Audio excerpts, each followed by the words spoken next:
Chapter 49, Breathing Tranquility. If you are enjoying this audiobook, please take a moment to like and subscribe so I can continue to make content just like this.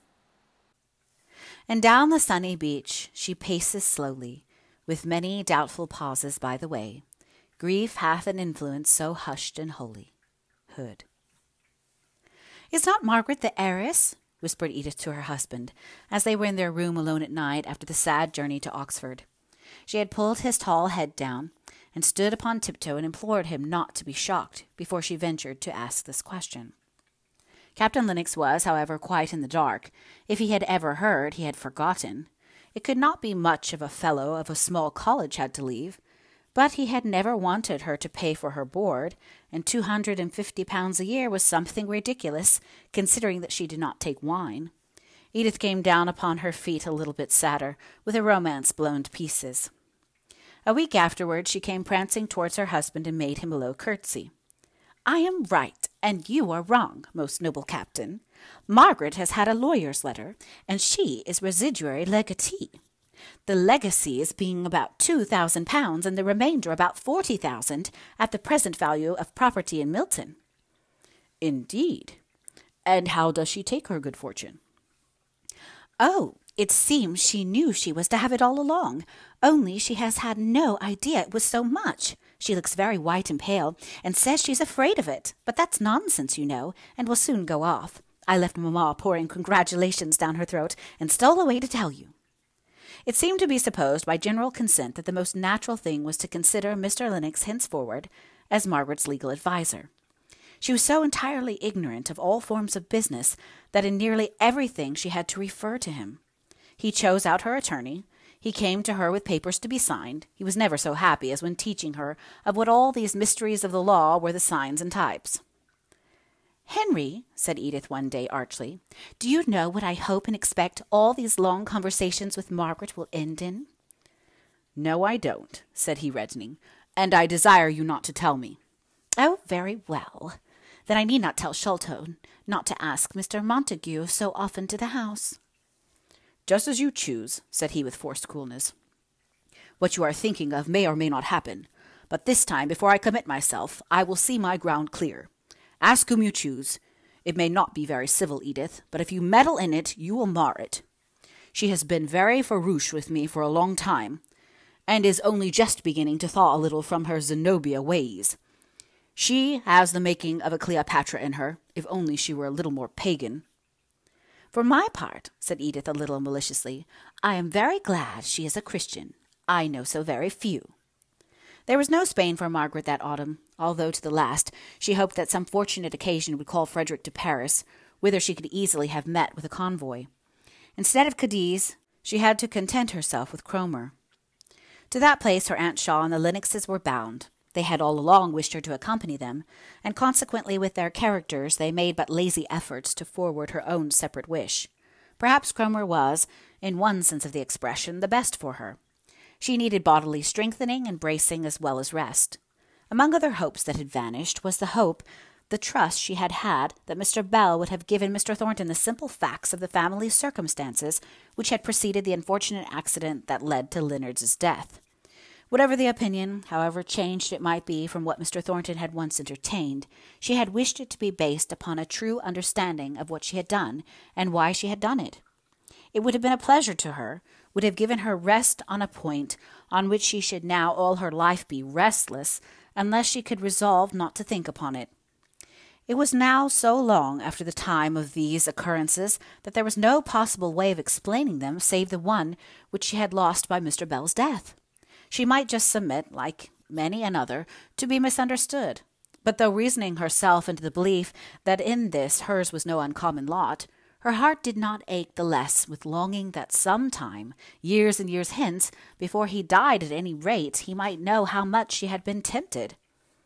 She thought that she did not want to hear that all was explained to him, if only she could be sure that he would know.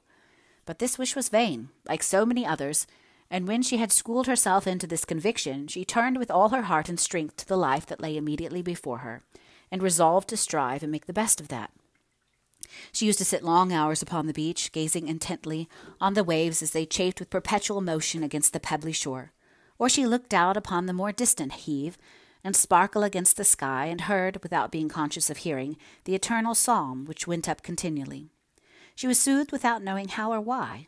Listlessly she sat there on the ground, her hands clasped round her knees, while her Aunt Shaw did small shoppings, and Edith and Captain Lennox rode far and wide on shore and inland. The nurses, sauntering on with their charges, would pass and repass her, and wonder in whispers what she could find to look at so long, day after day. And when the family gathered at dinner-time, Margaret was so silent and absorbed that Edith voted her moped, and hailed a proposal of her husband's with great satisfaction that Mr. Henry Lennox should be asked to take Cromer for a week on his return from Scotland in October.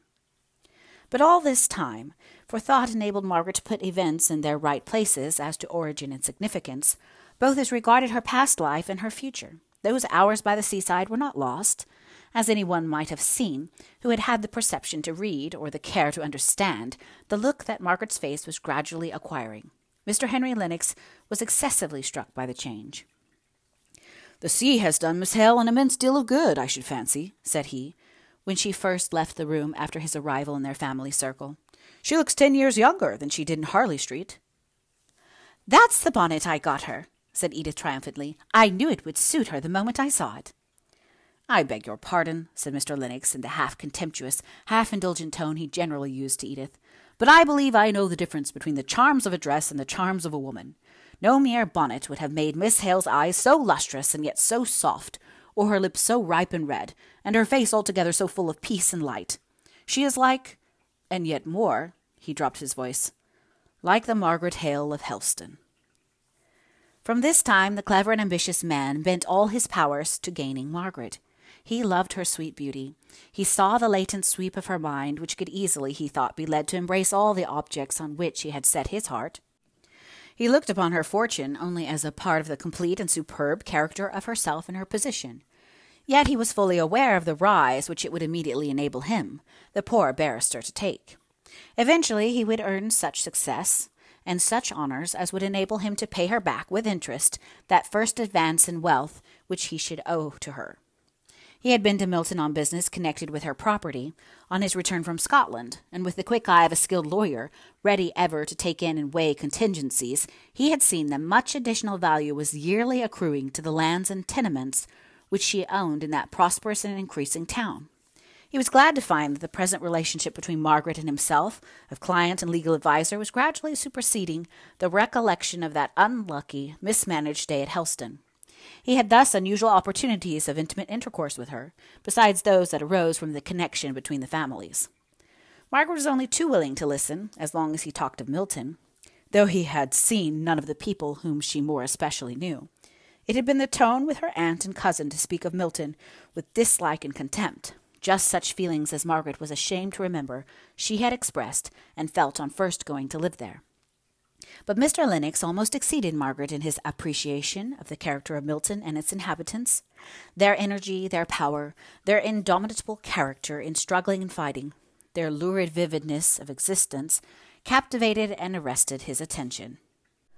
He was never tired of talking about them, and had never perceived how selfish and material were too many of the ends they proposed to themselves as the result of all their mighty, untiring endeavour, till Margaret, even in the midst of her gratification, had the candour to point this out, as the tainting sin in so much that was noble and to be admired. Still, when other subjects palled upon her, and she gave but short answers to many questions, Henry Lennox found out that an inquiry as to some Darkshire peculiarity of character called back the light into her eye and glow into her cheek. When they returned to town, Margaret fulfilled one of her seaside resolves and took her life into her own hands. Before they went to Cromer, she had been as docile to her aunt's laws as if she were still the scared little stranger who cried herself to sleep that first night in the Harley Street nursery. But she had learnt in those solemn hours of thought that she herself must one day answer for her own life and what she had done with it. And she tried to settle that most difficult problem for woman, how much was to be utterly merged in obedience to authority, and how much might be set apart for freedom in working. Mrs. Shaw was as good-tempered as could be, and Edith had inherited this charming domestic quality. Margaret herself had probably the worst temper of the three, for her quick perceptions and overly lively imagination made her hasty, and her early isolation from sympathy had made her proud. But she had an indescribable childlike sweetness of heart, which made her manners, even in her rarely wilful moods, irresistible of old, and now chastened even by what the world called her good fortune. She charmed her reluctant aunt into acquiescence with her will. So Margaret gained an acknowledgment of her right to follow her own ideas of duty. "Only don't be strong-minded," pleaded Edith. "Mamma wants you to have a footman of your own, and I'm sure you're very welcome, for they're great plagues." "Only to please me, darling. Don't go and have a strong mind. It's the only thing I ask, footman or no footman. Don't be strong-minded." "Don't be afraid, Edith. I'll faint on your hands at the servants' dinner, the very first opportunity. And then, what with Sholto playing with the fire and the baby crying, you'll begin to wish for a strong-minded woman equal to any emergency. And you'll not grow too good to joke and be merry." "Not I. I shall be merrier than I have ever been, now I have got my own way." "And you'll not go a figure, but let me buy your dresses for you." "Indeed, I mean to buy them for myself. You shall come with me, if you like, but no one can please me but myself." "Oh, I was afraid you'd dress in brown and dust color, not to show the dirt you'll pick up in all those places. I'm glad you're going to keep 1 or 2 vanities, just by way of specimens of the old Adam." "I am going to be just the same, Edith, if you and my aunt could but fancy so. Only as I have neither husband nor child to give me natural duties, I must make myself some, in addition to ordering my gowns." In the family conclave, which was made up of Edith, her mother, and her husband, it was decided that perhaps all these plans of hers would only secure her the more for Henry Lennox. They kept her out of the way of other friends who might have been eligible sons or brothers, and it was also agreed that she never seemed to take much pleasure in the society of anyone but Henry out of their own family. The other admirers, attracted by her appearance or the reputation of her fortune, were swept away by her unconscious smiling disdain into the paths frequented by other beauties less fastidious, or other heiresses with a larger amount of gold. Henry, as she grew slowly into closer intimacy, but neither he nor she were people to brook the slightest notice of their proceedings.